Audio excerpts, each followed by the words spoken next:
Juanita feigned memory problems to escape trial. In the early phases of Juanita Gomez's defense, her team attempted to plead insanity. She was scrutinized by a forensic psychologist who easily saw through her ruse. They noted that Gomez was grossly feigning memory problems to appear incompetent. Her defense team quickly dropped the insanity plea and instead pleaded not guilty to first-degree murder with the reasoning that Juanita didn't intend to kill Geneva. Juanita never showed signs of remorse.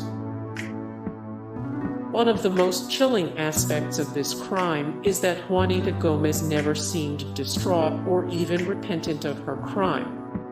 Merlos, Geneva's ex-boyfriend who discovered her body, said that Juanita seemed detached and calm. At her first arraignment, Juanita didn't show any signs of regret, and instead complained about a lack of toilet paper in her jail cell. While on the witness stand, the homicide detective who investigated the crime noted that Gomez was unnervingly calm and collected. Juanita only wept as she was taken from the court back to the county jail. Juanita attempted to place Merlos in a headlock to prevent his escape. After Merlos found his ex-girlfriend's dead body, he attempted to leave, but the door was locked, and Juanita was blocking it. When Merlos tried to get past her, Juanita put him in a headlock in an attempt to keep him inside the house. Fortunately, he was luckily able to escape her grasp, and he ran away. Merlos called 911 and waited for police to arrive. Geneva's ex, Francisco Merlos, discovered her body and called the police. On the day of Geneva's brutal death, Francisco Merlos went to her house to apologize and make up. The couple were slated to marry, but Geneva broke things off a week prior at the behest of her mother. When he arrived at the house, he asked where Geneva was. Juanita pointed him toward the room where she lay dead, and he was met with silence and an eerie light from the television. I was like, "Where's my girl?" And Juanita said, "She's in the room.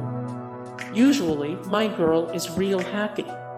She'd say, 'I'll be right out, baby,' or something like that. But it was just the TV going on. There was no sound or anything. And then I looked, and she was laying on her back with the cross on her chest, and you couldn't even recognize her face." Juanita's hands were swollen and her arms were covered in bruises. When police arrived at the scene of the crime, they immediately observed signs of a physical struggle. Officers noted that Juanita's hands were swollen and her arms were covered in bruises, which she explained were from her daughter's attempts to fight off her exorcism. Juanita Gomez's probable cause affidavit reads, Juanita stated these bruises were from her daughter fighting her attempts to rid Satan from her daughter's body. Juanita posed her dead daughter in the form of a crucifix.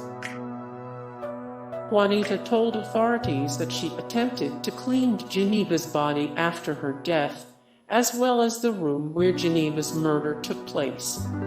She then positioned her dead daughter's body in the shape of the cross on the floor and placed a wooden crucifix over her chest. The assistant district attorney speculates that Juanita purposefully used the religious symbols to make somebody think perhaps she had a mental illness or was insane. Juanita forced a crucifix down Geneva's throat and watched her die.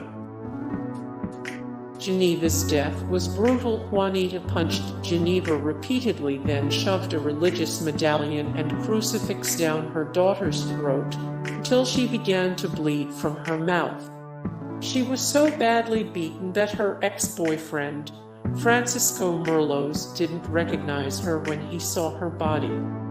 Juanita's probable cause affidavit notes how the officers found Geneva's body that day. Officers arrived and found victim. Blood was visible and she had suffered severe trauma around her head and face. Hey guys, thank you so much for the support and likes and comments down below, and also thank you so much for watching, and I look forward to see you in the next video. Then take care, bye.